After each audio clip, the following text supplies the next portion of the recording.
Arizona, homeowner's best friend.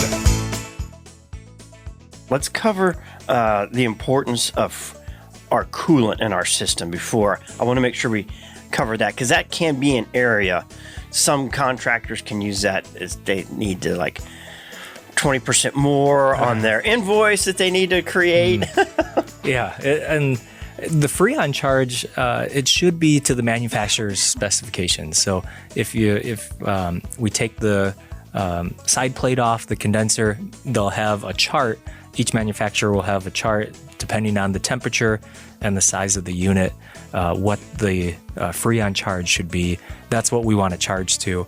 It kind of used to be a rule of thumb. You want 10 degrees of subcool for every unit, but that with today's units, it doesn't work really well, especially in the monsoon season when the humidity drives up.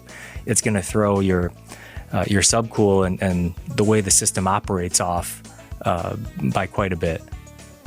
And so taking that rule of thumb out of the equation, is it just seasonal then that you need to regulate your charge?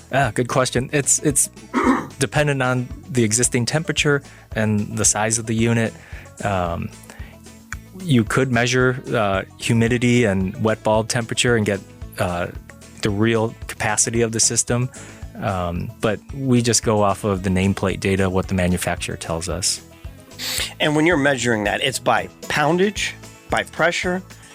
Yeah, pressure and temperature. Okay. Yeah. Because obviously, from where the unit sits and how much line is run inside, there's not going to be a volume that's going to be able to be manufactured, because they don't know the layout and the size of the the line set could vary. A larger line set will require more Freon than a smaller line set will, and we can weigh that charge in. And brand new units will come pre-charged with an existing amount.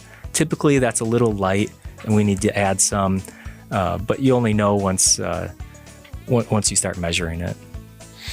And that's one thing that a homeowner can't do themselves. You can't go buy Freon or any type of HVAC coolant. You have to be a what? Well, it's a proper, it's not a CDL for a trucker. What's the terminology for an HVAC technician to buy Freon? Yeah, you need your EPA universal certification and contractor license.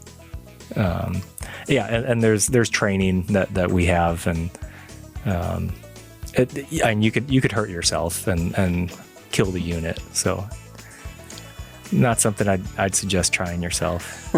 Well, that'd be pretty hard to go to the supplier and fool them that you're trained and licensed. So it's quite a process, but it's a good, because like you said, it's expensive. It's kind of, I wouldn't say, it's not something you would just pour onto the ground.